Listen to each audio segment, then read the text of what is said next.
అందరికీ నమస్తే. ప్రభుత్వంలో ప్రభుత్వం లోపల నేను చెప్పేది బయట కాదు. బయట అంటే జనం అసంతృప్తి కాదు. ప్రభుత్వం లోపల ఉన్న అసంతృప్తి ఎప్పుడు బ్లాస్ట్ అవుతుందో తెలుస్తలేదు. ఎమ్మెల్యేలు తీవ్రమైన అసంతృప్తితో ఉన్నారు. వాళ్ళు వారి అనుచరులతో మాట్లాడుతున్నారు, లేకపోతే వాళ్ళు ఇంటర్నల్ వేదికల్లో మాట్లాడుతున్నారు. రకరకాల వేదికల ద్వారా వాళ్ళ విషయాన్ని ప్రభుత్వానికి చెప్తున్నారు. ఎందుకంటే ఈ ప్రభుత్వం వచ్చినప్పటి నుంచి నిధులు ఇస్తలేదు. అధికార పార్టీ వాళ్ళకే అప్పుడెప్పుడో ఒకసారి 10 కోట్లు ఇచ్చారంట స్టార్టింగ్లో, మధ్యలో ఒక 5 కోట్లు ఇచ్చారంట కాన్స్టిట్యున్సీ ఫండ్ అని. ప్రతిపక్ష పార్టీల వాళ్ళకైతే బీఆర్ఎస్ బీజేపీ వాళ్ళకైతే ఎవరికి రూపాయి ఇవ్వలేదంట. ఎవరికి రూపాయి ఇవ్వలేదంట. అసలు కాన్స్టిట్యున్సీ డెవలప్మెంట్ ఫండ్ అనేదే లేదు.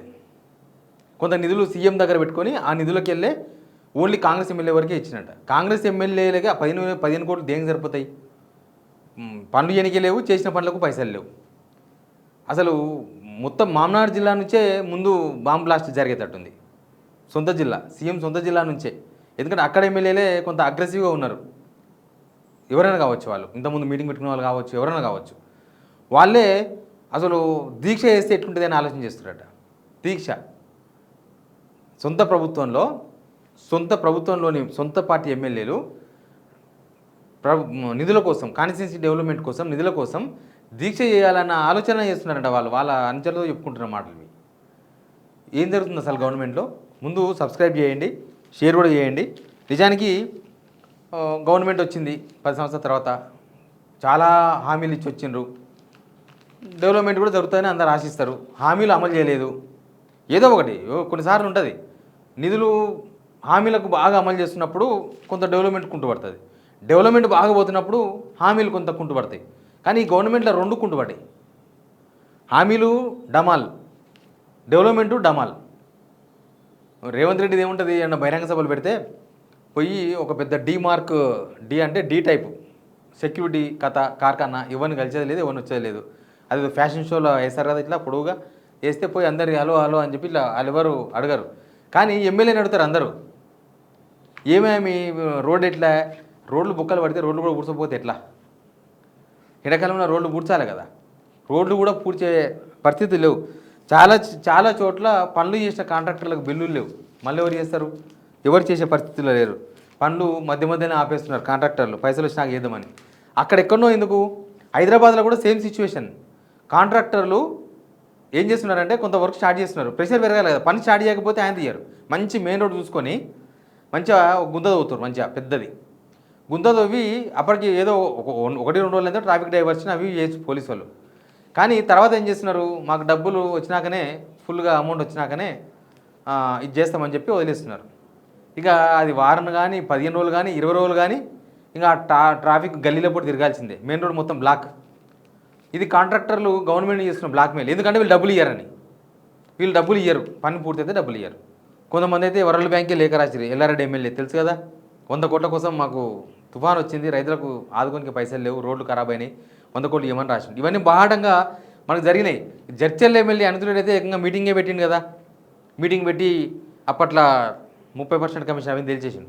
ఈ మధ్య కాలంలో షెడ్యూల్ క్యాస్ట్ ఎమ్మెల్యేల మీటింగ్ అయిందంట. షెడ్యూల్ క్యాస్ట్ మీటింగ్ అయితే వాళ్ళ బాధ కూడా అదేనంట. ఏంది అసలు మేము ఏం చేయాలి కాన్స్టిట్యున్సీలో? మాకు రూపాయి ఇవ్వకపోతే మేము కాన్స్టిట్యున్సీలో జనాలకు ఏం సమాధానం చెప్పాలి? కనీసం డెవలప్మెంట్ అన్న చెప్తే డెవలప్మెంట్ చూపించి కొద్దిసేపు హామీల విషయంలో మాట్లాడచ్చు. డెవలప్మెంట్ కూడా వేయకపోతే, రోడ్లు కూడా వేయకపోతే, మేము ఇచ్చిన హామీలు ఉన్నాయి, చాలా ఉన్నాయి, రోడ్లు ఉన్నాయి, కల్వర్ట్స్ ఉన్నాయి, అవి కూడా వేయకపోతే ఎట్లా? కనీసం ఎస్సీ సప్లాన్ అన్న పెట్టండి, ఆ డబ్బులైనా ఖర్చు పెట్టుకుంటాం, కనీసం దళితవాడలన్నా రోడ్ వేసుకుంటాం అని అడిగినట్టు వాళ్ళు. అడిగితే అప్పుడు బట్టి విక్రమార్క చెప్పింది కదా, అందరికి గుర్తుంది కదా, ఎవ్వరు డబ్బులు అడగొద్దు, డబ్బులు లేవు, డబ్బులు అడగొద్దు, డబ్బులు ఇయ్యం. వాళ్ళకి అదే బాధ. ఎమ్మెల్యేలు ఎవరన్నా ముఖ్యమంత్రినో మంత్రినో కలవాలంటే అదే బాధ. వీళ్ళని కలిసిన రూపాయి ఇయ్యారు. కానీ ఆ ఫోటోలో వీడియోలో ఆడనో ఈయన చూసి పొద్దుగాలేసి సీఎం అనుకుంటావు, పొద్దుగాలేస్తే మంత్రి అనుకుంటావు, నీకు డబ్బులు రావా అంటే నీ సొంత పనులు చేయించుకొని కలుస్తున్నావు వాళ్ళను. వాళ్ళ మీద కూడా రేవంత్ రెడ్డి అబాండం వేసేసింది ఆల్రెడీ. పేపర్లో వార్తలు రాపించిన వాళ్ళు కలవద్దనే. నన్ను కలిసిన ఎమ్మెల్యేలు అందరూ వాళ్ళు ఏదో రికమెండేషన్ పట్టుకొస్తున్నారు, పైరవీలు పట్టుకొస్తున్నారు. కానీ కాన్స్టిట్యున్సీ డెవలప్మెంట్ కోసం ఏకంగా రేవంత్ రెడ్డి వర్సెస్ ఎమ్మెల్యేలు. నిజంగా చెప్పాలంటే రేవంత్ రెడ్డి వర్సెస్ ఎమ్మెల్యేలు మొత్తం. వీళ్ళంట 10 కోట్లు ఒకసారి ఇచ్చారంట, తర్వాత 5 కోట్లు ఇచ్చినట్ట. ఎవరెవరికి ఇచ్చింది తెలుసా? ఎంఐఎం ఎమ్మెల్యేలకు ఇచ్చిందంట, కాంగ్రెస్ ఎమ్మెల్యేలకు ఇచ్చిందంట, తర్వాత సిపిఐ ఎమ్మెల్యేకి ఇచ్చినట్ట. మిగతా వాళ్ళకి ఇవ్వలే. ఎంఐఎం ఎమ్మెల్యేలు కూడా ఇచ్చింది కాంగ్రెస్. కానీ మరి మిగతా వాళ్ళకి మాత్రం ఇవ్వలే. ఎందుకో అంటే ఎంఐఎం మిత్రపక్షం ఏమన్నా గవర్నమెంట్ ఏం లేదు కదా, అంటే వాళ్ళు ఏం అడుగుతలేరు, డబ్బులు పడేస్తే ఏం అడగరు, వీళ్ళు డబ్బులు పడేసి అడుగుతారు. బీజేపీలు కూడా మీ వాళ్ళే కదా, బీజేపీలు కూడా ఇచ్చే ఉండొచ్చు బహుశా, బీజేపీలు కూడా ఏం అడగరు కదా, బీజేపీలు కూడా ఉసుకో అంటే డిస్కో అనే బ్యాచే కదా. చూసినాం ఎప్పుడన్నా అసెంబ్లీలో వాళ్ళు మాట్లాడంగా ప్రభుత్వాన్ని నిలదీయంగా చూసినామా ఎప్పుడన్నా, ప్రభుత్వాన్ని కడియంగా చూసినామా మా కాన్స్టిట్యున్సీకి డబ్బులు వస్తలేవని? ఏ ఉండవు. వాళ్ళ అసెంబ్లీకి వచ్చినప్పుడు ఏం చేస్తారంటే ముఖ్యమంత్రిని ఒకరు తప్పించి ఒకరు కలుస్తారు, బీజేపీ ఎమ్మెల్యేలు ఒకరం లేకుండా ఒకరు దొంగతనంగా పోయి కలుస్తారు, కలిసి మరి ఏం పనులు చేయించుకుంటారో తెలియదు. దానిలో first place Nirmal MLA Maheshwar Reddy ఉంటాడట. మా కొలీగ్స్ చెప్తారు, మా జర్నలిస్టులు అసెంబ్లీ ఏం జరుగుతుందో చెప్తారు. ఇక బీఆర్ఎస్ ఎమ్మెల్యేలకు అపాయింట్మెంట్ లేదు, ఒకరిద్దరు అప్పుడప్పుడు కలుస్తుంటారు, అవి పేపర్లు తీసుకొని నవ్వుతూ ఫోటో దింపి పంపిస్తారు, అంతకుమించి ఏముండదు. కానీ ఇప్పుడు సొంత పార్టీ ఎమ్మెల్యేలు ప్రజలకు సమాధానం చెప్పే పరిస్థితి. 2.5 years గవర్నమెంట్లో ఒక కాన్స్టిట్యున్సీకి 15 కోట్ల రూపాయలు కేటాయించినాడు. డబ్బులు ఎక్కువగా పోతున్నాయి సీఎం కాన్స్టిట్యున్సీకి పోతాయంట. సీఎం కాన్స్టిట్యున్సీకి ఫస్ట్ ప్లేస్, తర్వాత బట్టి విక్రమార్క కాన్స్టిట్యున్సీ డిప్యూటీ సీఎంకు సెకండ్ ప్లేస్. ఇంకా మిగతా మినిస్టర్లలో ప్రియారిటీ ఉంది. మన మినిస్టర్లలో కూడా మళ్ళీ నా మనిషి నీ మనిషి, ఈయన నేను చెప్పినట్టు ఇంటాడు కాబట్టి నీకు ఇవ్వాలి, నేను చెప్పినట్టు ఈయన అడ్డం తిరుగుతాడు కాబట్టి నీకు ఇవ్వద్దు, ఇట్లాంటివి ఉంటాయి. దానిలో ర్యాంక్స్ ఇంకా చాలా ఉన్నాయి. మొత్తం ఉన్నారు కదా వాళ్ళు 16 మంది కదా మొత్తం సీఎంతో కలిపి. అట్లా ఆ ర్యాంక్స్ తీస్తే వాళ్ళలో అట్లా ఉంది. ఇదంతా లోపల చాలా నడుస్తుంది. ఎమ్మెల్యేలు జనాలకు సమాధానం చెప్పలేక, కాన్స్టిట్యున్సీలో ఉండలేక, బయటికి చెప్పలేక, వాళ్ళు ఏం చేయాలో కూడా అర్థమవుతుంది నిజంగా. కనీసం బీఆర్ఎస్ ఎమ్మెల్యేలు అంటే బయటికి చెప్పుకుంటారు, మాకు రూపాయి కూడా ఇస్తాడని. బీజేపీ ఎమ్మెల్యేలు ఎక్కడ డ్యామేజ్ అవుతుందో రేవంత్ రెడ్డి కానీ చెప్పలేరు. కాంగ్రెస్ వాళ్ళ పరిస్థితి ఏంటంటే చెప్తే మా పరిస్థితి ఏందో అని చెప్పలేరు. చెప్తే అనవసరంగా బంధం అవుతామేమో మేము జనాలకి ఏం సమాధానం చెప్పాలని అడిగే పరిస్థితి కూడా లేవు. వాళ్ళు ఎవరు మినిస్టర్లు కూడా కలుస్తలేరు ఎమ్మెల్యేలు. ఎందుకంటే ఏ మినిస్టర్ది ఏం నడుస్తలేదు. మినిస్టర్లు డమ్మీ, మినిస్టర్లను కలిసి బంధం కావడం ఎందుకని అసలు ఎవ్వరు ఏ మినిస్టర్, ఇప్పుడు ఇన్ఛార్జ్ మినిస్టర్లు ఉన్నారు, అలా సొంత జిల్లా మినిస్టర్లు ఉన్నారు. ఇప్పుడు కరీంనగర్ ఎమ్మెల్యేలు పోయి పొన్నం ప్రభాకర్నో శ్రీధర్ బాబునో కలిసి ఫండ్స్ అడిగే పరిస్థితులు ఉన్నాయా? మామనార్ ఎమ్మెల్యేలు పోయి జూపల్లి కృష్ణారావును, ముఖ్యమంత్రి అపాయింట్మెంట్ దొరకదు, జూపల్లి కృష్ణారావుని అడిగి మన జిల్లా ఇది కథాకర్ని ఏమైనా అవకాశం ఉందా? ఏం లేదు. ఏ జిల్లా అయినా అంతే. ఇంకా కొన్ని జిల్లాలకు ఎవరు లేరనుకో అది వేరే విషయము. కానీ వాళ్ళు సన్నిధుల దగ్గర చెప్పుకుంటారంట.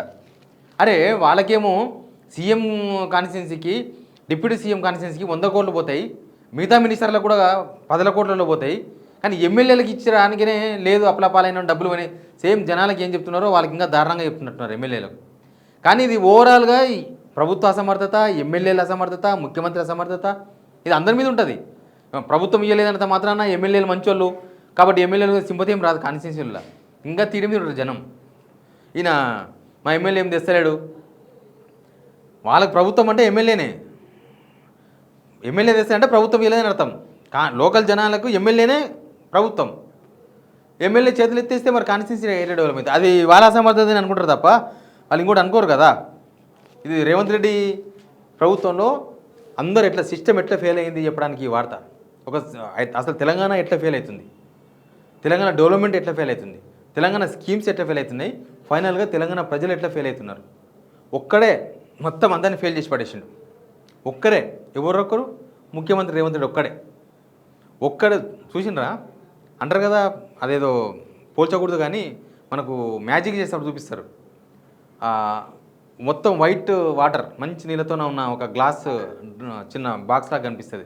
దానిలో ఒకటి ఏదో కలర్ వేస్తారు, చిన్న ఒక్కటే చుక్క, అది మొత్తం కలర్ మారిపోతాయి, మంచినీళ్ళు మొత్తం కలర్ మారిపోతాయి. ఇక్కడ కూడా తెలంగాణ ఆస్పెక్ట్లో మాట్లాడుతున్నా. తెలంగాణ కూడా ఒక్క రేవంత్ రెడ్డి అనే ఒక వ్యక్తి, ఒక ముఖ్యమంత్రి, ఆయన ఆలోచన మేరకే ప్రభుత్వం నడుస్తుంది. ఏ మినిస్టర్ల ఆలోచనల మేరకు, ఎమ్మెల్యేల ఆలోచన మేరకు ప్రభుత్వాలు నడవవు. ఒక ముఖ్యమంత్రి ఆలోచన ఉంటుంది, ఆయన ఆఫీసర్లతో చర్చిస్తారు, లేకపోతే ఆఫీసర్లు ఇచ్చిన ఐడియాలను ఆయన తీసుకుంటాడు, వాళ్ళు మాట్లాడుకుని తర్వాత ఒక క్యాబినెట్ మీటింగ్ పెట్టి మినిస్టర్లకు చెప్తే, మినిస్టర్లు ఎమ్మెల్యేలకు చెప్తే ఇది నడుస్తుంది. ఇది సిస్టమ్. ఇక అసలు రేవంత్ దగ్గర నుంచి ఫండ్స్ రాకపోతే బట్టి విక్రమార్క ఆర్థిక finance minister Revanth Reddy very close, వాళ్ళతో చాలా దగ్గర. అందుకే వాళ్ళకి first priority, second priority funds పోతున్నాయి. అంటే కాన్స్టిట్యున్సీల వారీగా పంచిన డబ్బులు మొత్తం కూడా వాళ్ళ కాన్స్టిట్యున్సీలకు పోతున్నాయి. దీని అర్థం ఇక మిగతా మొత్తం 119 కాన్స్టిట్యున్సీలలో 2 కాన్స్టిట్యున్సీలకు అత్యధికంగా పోతున్నాయి. 117 కాన్స్టిట్యున్సీలు మిగిలినాయి. 117 కాన్స్టిట్యున్సీలో ఇంకొక 14 కాన్స్టిట్యున్సీలకు, మినిస్టర్లు ఉన్న కాన్స్టిట్యున్సీలకు అంతో ఇంతో పోతున్నాయి. ఇంకా 14 పోతే ఇంకా 103 కాన్స్టిట్యున్సీలు ఎండిపోతున్నాయి తెలంగాణలో. ఇంకేం మిగిలింది తెలంగాణలో? Please subscribe.